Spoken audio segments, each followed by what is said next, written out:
আসসালামু আলাইকুম প্রিয় শিক্ষার্থীবৃন্দ, আশা করি তোমরা ভালো আছো। আমিও আলহামদুলিল্লাহ ভালো আছি।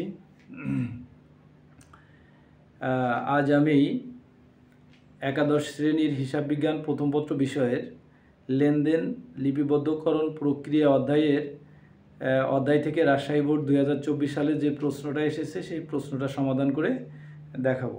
প্রিয় শিক্ষার্থীবৃন্দ, রাজশাহী বোর্ডে যে প্রশ্নটা এসেছিল সেটা হচ্ছে রোমান আগস্টের 1 তারিখে ঢাকা ব্যবসা শুরু করেন। আগস্টের 31 তারিখে তার আর্থিক অবস্থার বিপরীতে নগদ 9,000 টাকা, প্রাপ্য হিসাব 1,700 টাকা, সরঞ্জাম 6,000 টাকা, প্রদেয় হিসাব 3,600 টাকা দেখানো হয়েছে। প্রিয় শিক্ষার্থীবৃন্দ, এখানে বলা আছে সেপ্টেম্বর মাসে তার ব্যবসায়ের নিম্নলিখিত লেনদেন সংঘটিত হয়। সেপ্টেম্বর মাসের 2 তারিখে 9% প্রদেয় নোটে স্বীকৃতি দিয়ে ক্যাপিটাল ব্যাংক হতে 10,000 টাকা ঋণ নেওয়া হলো। সেপ্টেম্বর মাসের 5 তারিখে প্রদেয় হিসাব বাবদ 2,900 টাকা পরিশোধ করা হয়। সেপ্টেম্বরের 15 তারিখে প্রাপ্য হিসাব হতে 1,300 টাকা আদায় করা হয়। সেপ্টেম্বরের 16 তারিখে 2,100 টাকা অতিরিক্ত সরঞ্জাম ক্রয় করা হয়, যার মধ্যে 800 টাকা নগদে প্রদান করা হয় এবং অবশিষ্ট অর্থ বকেয়া রয়েছে। 18 তারিখে অর্জিত আয় 7,800 টাকা, যার মধ্যে 2,500 টাকা নগদে পাওয়া যায় এবং অবশিষ্ট অর্থ অক্টোবরে আদায় হয়। 20 তারিখে ব্যক্তিগত ব্যবহারের জন্য নগদ 1,100 টাকার উত্তোলন করা হয়। 28 তারিখে বেতন বাবদ 1,700 টাকা, ভাড়া বাবদ 900 টাকা পরিশোধ করা হয়।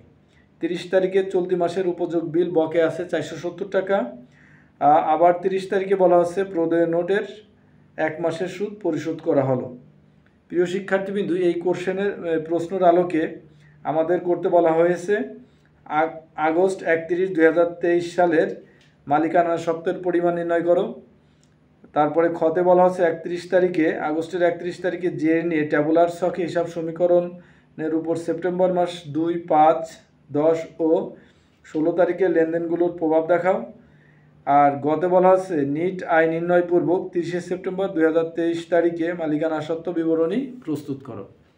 প্রিয় শিক্ষার্থীবৃন্দ, আমি প্রথমে 31 আগস্ট 2023 তারিখের মালিকানা সত্ত্বর পরিমাণ নির্ণয় করব। ক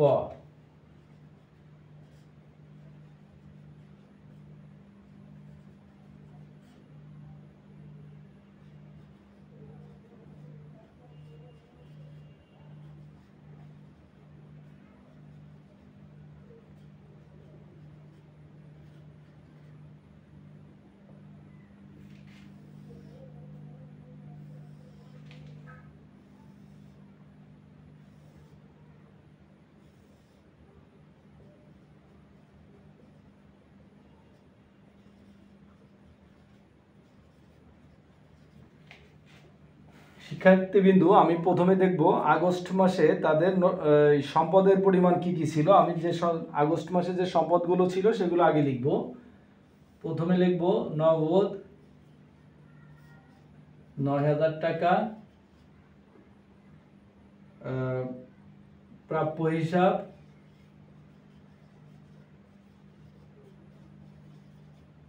1,700 টাকা, প্রদেয় হিসাব সরঞ্জাম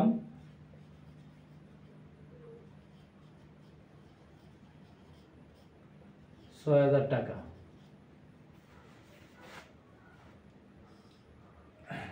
আগস্ট মাসে সম্পদ ছিল টোটাল 16,700 টাকা।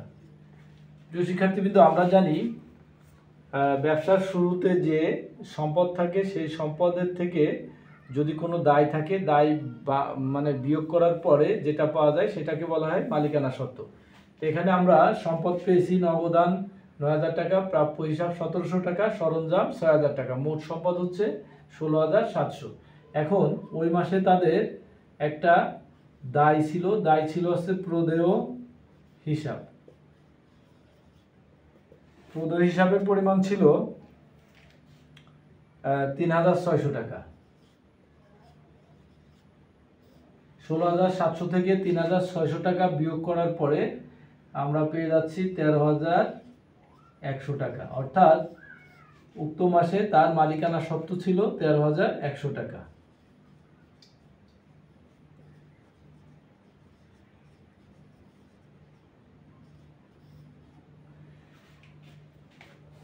প্রিয় শিক্ষার্থীবৃন্দ, আমি যদি খুব সংক্ষেপে বলি তাহলে আমরা জানি সকল প্রকার সম্পত্তি থেকে দায় বাদ দেওয়ার পরে যেটা পাওয়া যায় সেটাকে বলা হয় মালিকানা সত্ত্ব।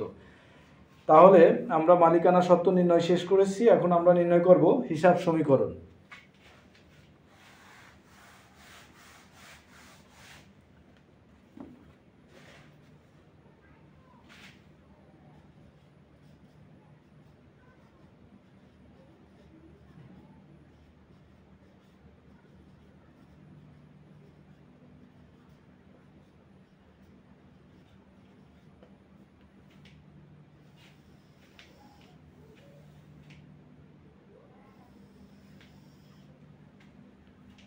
আমরা প্রথম হিসাব সমীকরণের ঘর করব তারিখ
প্রিয় শিক্ষার্থীবৃন্দ, আমি এখন হিসাব সমীকরণ শুরু করব। এখানে তাদের আগস্ট মাস, অর্থাৎ যে মাসে তারা ব্যবসা শুরু করেছিল সেই মাসের শেষে তাদের নগদ টাকা ছিল 9,000 টাকা। নগদের ঘরে লিখব 9,000 টাকা। প্রাপ্য হিসাব ছিল 1,700 টাকা, প্রাপ্য হিসাবের ঘরে লিখব 1,700 টাকা। আর সরঞ্জাম ছিল 6,000 টাকা।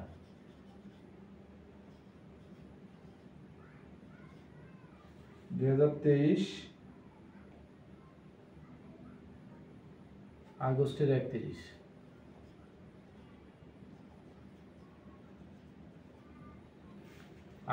31 তারিখে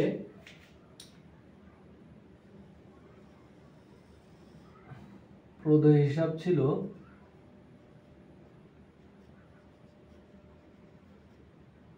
3,600 টাকা। প্রিয় শিক্ষার্থীবৃন্দু, জনাব রোমান যখন ব্যবসা শুরু করেছিল, ব্যবসা শুরু করার পরে আগস্টের 1 তারিখে ব্যবসা শুরু করে এবং আগস্টের 31 তারিখে তার ব্যবসায় নগদ ছিল 9,000 টাকা, প্রাপ্য হিসাব ছিল 1,700 টাকা, সরঞ্জাম ছিল 6,000 টাকা, অর্থাৎ মোট সম্পদ ছিল 9,000 আর 6,15 16,700 টাকা। আর উক্ত তারিখে তার প্রদেয় হিসাব ছিল 3,600 টাকা। আমরা জানি মোট সম্পদ থেকে দায় বাদ দেওয়ার পরে যেটা পাওয়া যায় সেটাকে বলা হয় মূলধন। তাহলে আমরা এখানে মোট সম্পদ থেকে প্রদেয় হিসাব 3,600 বাদ দিলে আমরা এখানে পাবো 13,100 টাকা, অর্থাৎ 13,100 টাকা ছিল তার ব্যবসার শুরুতে মূলধন। তারপরে বলা হচ্ছে 2 তারিখ 9% প্রদেয় নোটে স্বীকৃতি দিয়ে ক্যাপিটাল ব্যাংক হতে 10,000 টাকা ঋণ নেওয়া হলো।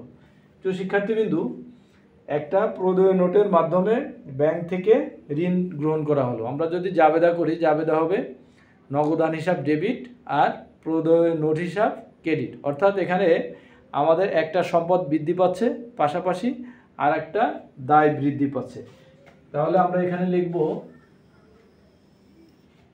সেপ্টেম্বর মাসের সেপ্টেম্বর মাসের 2 তারিখ ব্যাংক থেকে প্রদেয় নোটের মাধ্যমে ঋণ নেওয়া হচ্ছে 10,000 টাকা। ঋণ নেওয়ার কারণে আমাদের নগদ টাকা বৃদ্ধি পেয়েছে 10,000 টাকা। পাশাপাশি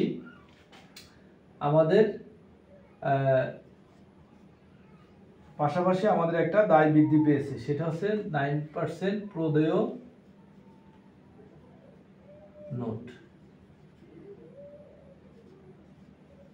অর্থাৎ এখানে ব্যাংক থেকে প্রদেয় নোটের মাধ্যমে 10,000 টাকা ঋণ নেওয়া হলো। যেহেতু ঋণ নেওয়া হয়েছে সেহেতু এটা আমাদের একটা দায়, এর জন্য দায় পাশে 10,000 টাকা বসছে। পাশাপাশি ব্যাংক থেকে আমরা একটা ঋণ গ্রহণ করেছি নগদ টাকা, আমাদের নগদ টাকা বৃদ্ধি পেয়েছে, এই জন্য নগদের সাথে যোগ হয়ে যাবে। প্রিয় শিক্ষার্থীবৃন্দু, তারপরে বলা হচ্ছে 5 তারিখ প্রদেয় হিসাব বাবদ 2900 টাকা পরিশোধ করা হলো। প্রিয় শিক্ষার্থীবৃন্দু, এখানে দেখো আমাদের কাছে প্রদেয় হিসাব অর্থাৎ পাওনাদার 3,600 টাকা পাবে। এখন এই পাওনাদারকে আমরা 2,900 টাকা পরিশোধ করে দিব।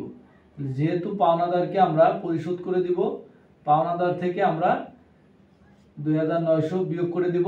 পাশাপাশি এটা যেহেতু আমরা নগদে পরিশোধ করতেছি, এই জন্য নগদ থেকে মাইনাস করে দিব 2,900 টাকা। তারপরে বলতেছে 10 তারিখ প্রাপ্য হিসাব হতে 1300 টাকা আদায় হলো। প্রিয় শিক্ষার্থীবৃন্দু, এখানে দেখো আমরা প্রাপ্য হিসাব অর্থাৎ দেনাদারের কাছে 1700 টাকা পাবো। এখন দেনাদার আমাদেরকে 1300 টাকা পরিশোধ করতেছে। যেহেতু দেনাদার আমাদেরকে 1300 টাকা পরিশোধ করতেছে, অর্থাৎ আমরা 1300 টাকা পাচ্ছি, টাকা পেলে নগদ টাকা বৃদ্ধি পায়, এই জন্য এটা নগদের সাথে যোগ হবে। পাশাপাশি যেহেতু প্রাপ্য হিসাব আমাদের টাকা পরিশোধ করে দিচ্ছে, সেহেতু প্রাপ্য হিসাব থেকে আমরা 1300 টাকা বিয়োগ করে দেব।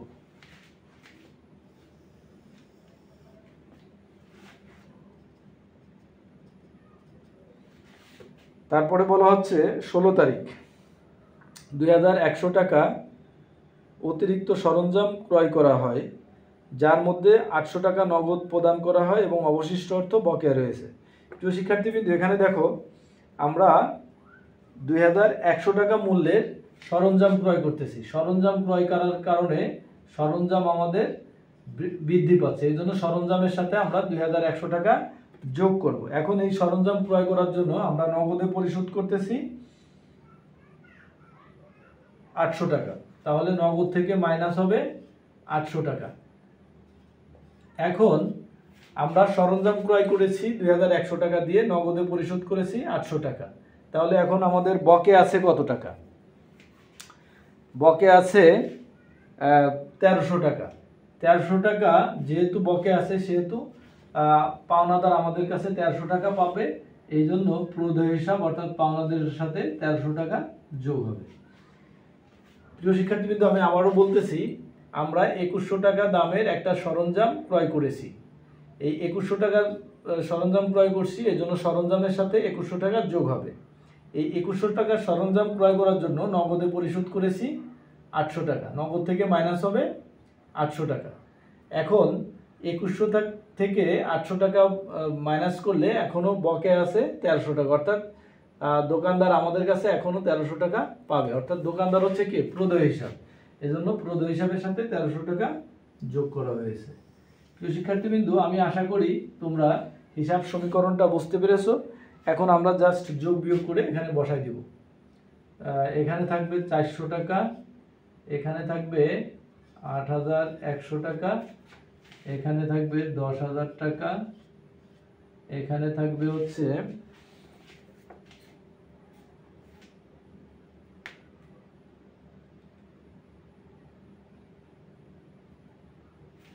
2,000 টাকা,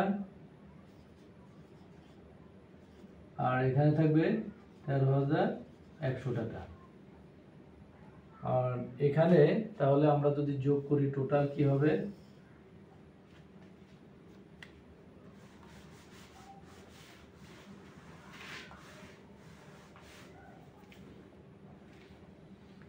টোটাল যোগ ফল হবে 25,100 টাকা।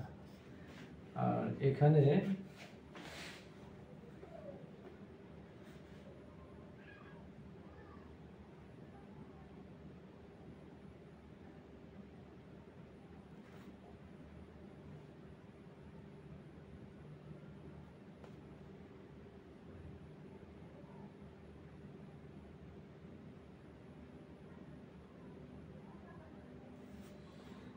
এখানে আমাদের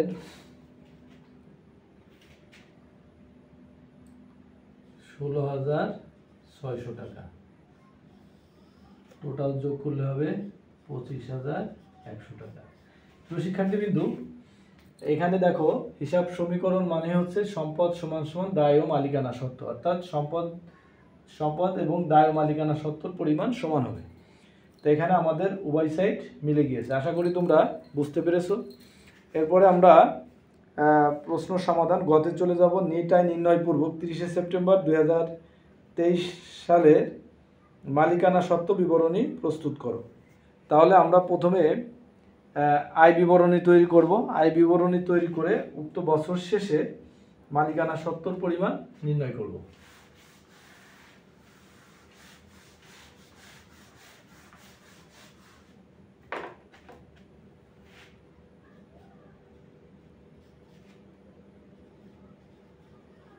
আয় বিবরণী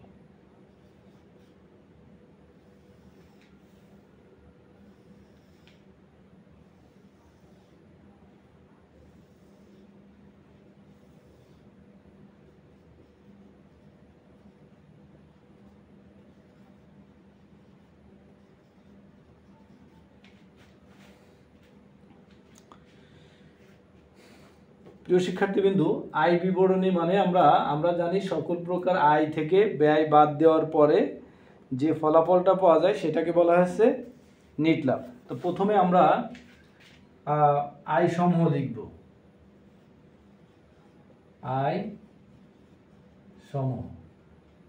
আয় সমূহের মধ্যে কি কি আছে?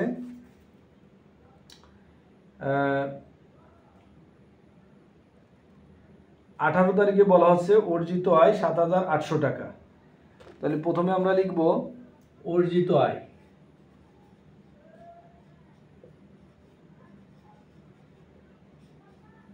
(8,100) এখান থেকে বাদ ব্যয় সমূহ মাইনাস করব।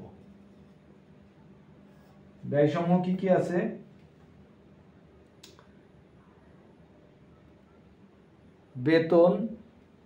বেতন প্রদান, 28 তারিখে বেতন প্রদান 1,700 টাকা। বেতন হিসাব 1,700 টাকা। ভাড়া খরচ 900 টাকা। তারপরে উপযোগ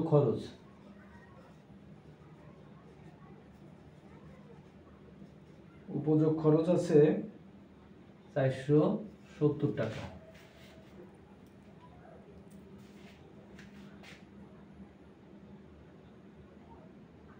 প্রদেয় নোটের সুদ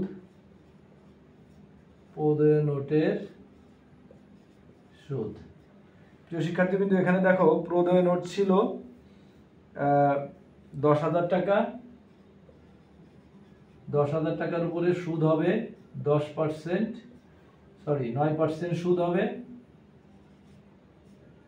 এবং এই প্রদেয় নোটের মেয়াদ শেষ হয়েছে হচ্ছে সেপ্টেম্বরের 2 তারিখে প্রদেয় নোট নেওয়া হয়েছে, সেপ্টেম্বরের 31 তারিখে হিসাব ক্লোজ করা হচ্ছে। তাহলে সুদ হবে 1 মাসের 1/12 75 টাকা।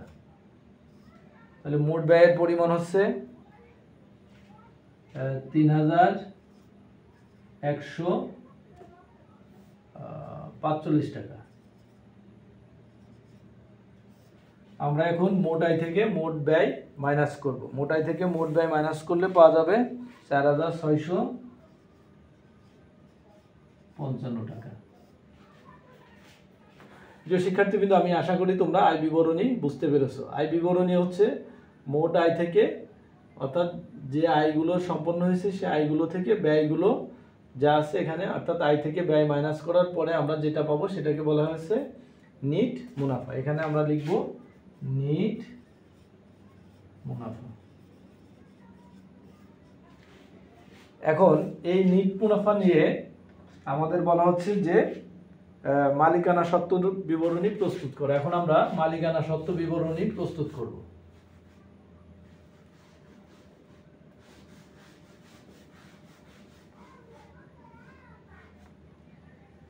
প্রিয় শিক্ষার্থীবৃন্দু, মালিকানা সত্ত্ব বিবরণী আমরা কিভাবে নির্ণয় করব? প্রথমে প্রারম্ভিক মূলধন। আমরা শুরুতে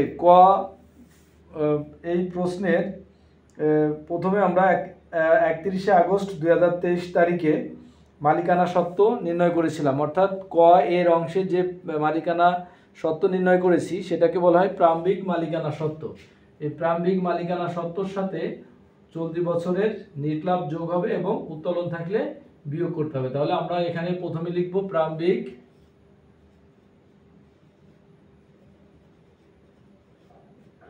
মালিকানা সত্ত্ব।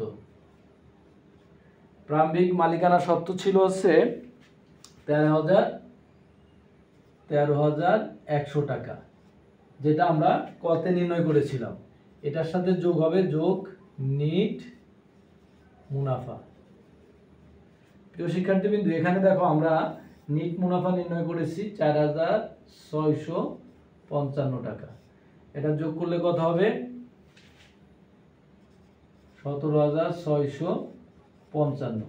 এখান থেকে বলা হচ্ছে মালিক তার ব্যক্তিগত ব্যবহারের জন্য 1,100 টাকা উত্তোলন করেছে। তাহলে এখানে লাগবো বাদ উত্তোলন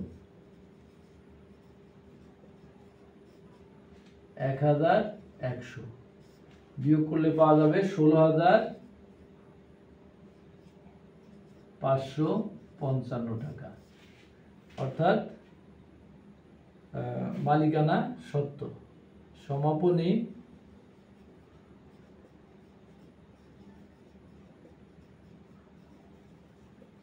মালিকানা সত্ত্ব।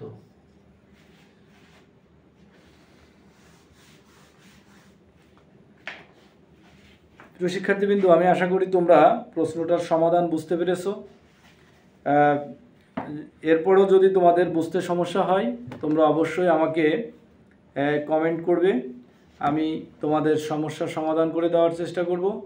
পাশাপাশি তোমরা যারা এখনও আমার চ্যানেলে নতুন, তারা আমার চ্যানেলটিকে ফলো দিয়ে রাখবে এবং তোমাদের বন্ধুদের মাঝে শেয়ার করে দিবে, যাতে করে সকলে উপকৃত হয়। আজ আর নয়, পরবর্তী ক্লাসে আবার দেখা হবে ইনশাআল্লাহ। সে পর্যন্ত তোমরা সকলে ভালো থাকো, সুস্থ থাকো। আল্লাহ হাফেজ।